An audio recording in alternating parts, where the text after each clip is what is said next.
আমি যখন রাজশাহীতে পড়াশোনা করতাম তখন কলেজ লাইফে রাজশাহী বিশ্ববিদ্যালয়ের একমাত্র ইমেরিটাস অধ্যাপক স্যার ফিজিক্সের ক্লাস নিতেন।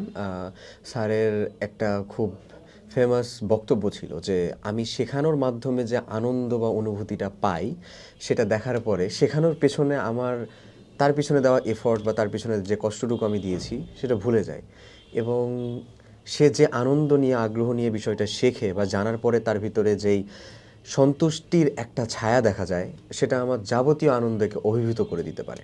আচ্ছা, এমন একজন শিক্ষকের শেখানো নিয়ে একটা স্পেসিফিক কনসেপ্ট আছে যে তুমি কখন বুঝবা কোনো একটা বিষয়, কোনো একটা থিওরাম, কোনো একটা টপিক তোমার ক্রিস্টাল ক্লিয়ার ধারণা হয়ে গেছে সে বিষয়ে।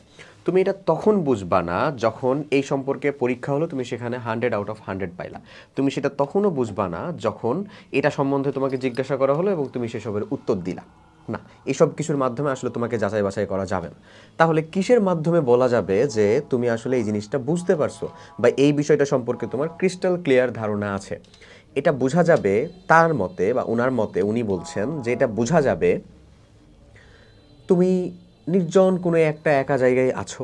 ওই নির্জন একা এক জায়গায় থেকে যদি তুমি নিজে ওই টপিকটা সম্পর্কে বলতে পারো, বুঝতে পারো নিজের সাথে, এবং পরবর্তীতে যে কোনো একজন মানুষ যে এই টপিকটা সম্পর্কে বোঝে না বাট বেসিক জ্ঞান বা আগ্রহ আছে, এরকম যে কোনো একজন মানুষকে যদি তুমি সেটা সম্পূর্ণরূপে বোঝাতে পারো, তাহলে আশা করা যায় যে সেই টপিকটা সম্পর্কে তোমার ক্রিস্টাল ক্লিয়ার ধারণা আছে।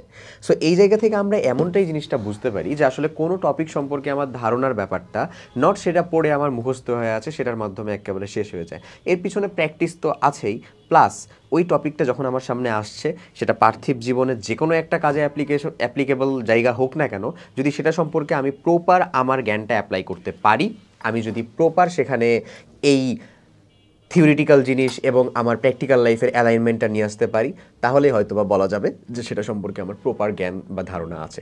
সো এটার পেছনে প্যারালালি যে পরিশ্রমটা করতে হয় সেটা হচ্ছে সেই বিষয়টা বারবার অনুশীলন করা, বারবার প্র্যাকটিস করা, এবং একটা বিষয়কে সম্পূর্ণরূপে রপ্ত করার জন্য সেই বিষয়টা সম্পর্কে সম্যক ধারণা এবং বারবার অনুশীলন করানো খুবই জরুরি।